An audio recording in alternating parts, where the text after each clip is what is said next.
to Toffee TV. It is the Everton News Daily. The day before Everton take on Atalanta in match day 1 of the Europa League group stages. It has been the press conference today with Ronald Koeman and David Klaassen.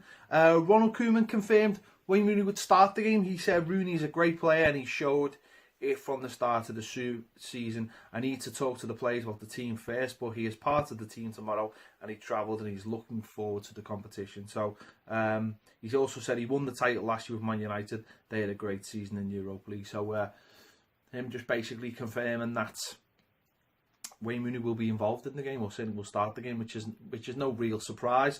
David Klaassen said he was asked about last season. He didn't really want to talk about it too much. He said basically very low play when Ajax lost.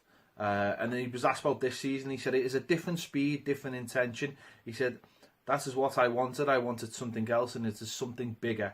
He said, our last result was not good, but we're trying to pick it up tomorrow. Playing in Europe helps every player. We face different cultures of playing in. The results have not been good, but I like the life and the club and my teammates. I am enjoying it. I need to improve. Everyone needs to improve, and we will be there. So David Klaassen trying to be as positive as possible. Hasn't had a great start to the season. Been difficult for him so far, but let's hope European football sort of ignites him and brings out the best of him. It's been, as I say, it's been a difficult start with him, not really bedding into the team too much yet, and obviously picking up an injury as well. So hopefully, if he plays tomorrow, we'll start to see the best of him, because we certainly need to. Some news about Olivier Giroud today. Obviously, Arsenal playing in the Europa League as well, and he was in the press conference. He was asked about not leaving Arsenal this summer. Now, a lot of media reports, and obviously very local to Everton, have said, why he didn't. This is why he didn't sign for Everton. Now, Everton were never mentioned in this, but what he did say, he said it was a private decision. It's true, I was close to leaving because I wanted to play, but after a big reflection with everyone around me, like my family and close friends, I wanted to stay at Arsenal. I thought the story was not over at Arsenal. Club has given me a lot. I want to win some more trophies. As I said to the boss, our story is not finished, and everyone was pleased with that. Yeah, and the rumour is, if we're led to believe, is that Giroud never moved to Everton because his wife simply didn't want to leave London. So he sort of hinted at that by talking to his family. Arsenal were willing to let him go in the summer, which makes it doubly sad. But we tried for a very long time to get the player in, and maybe the fact that we tried for so long was one of the reasons we didn't get a centre forward in, which looks like is going to ultimately cost us this season. Talking about centre forwards, an Everton centre forward played in the Champions League last night. Henry Onyekuru played 31 minutes, the last 81 minutes in Anderlecht's 3-0 defeat at Bayern Munich.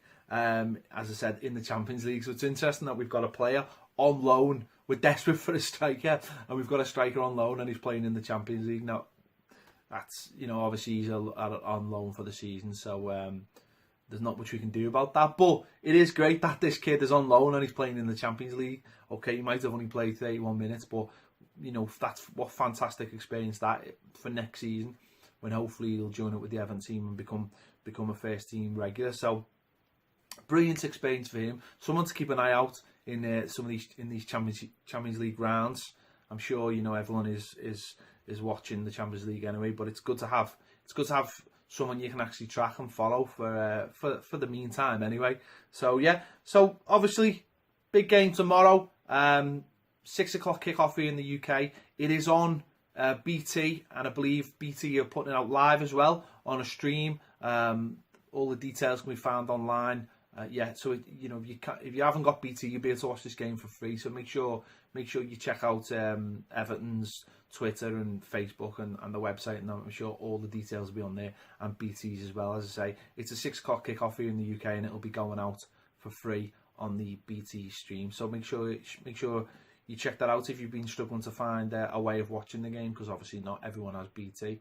So there you have it. That is the news daily for today. Obviously tomorrow is a match day, so there'll be a lot more going on. Hopefully a win, 3 points in match day 1 of the Europa League to kickstart our season once more before we head to Old Trafford, where it looks like Paul Pogba won't be available, but doesn't really matter, does it?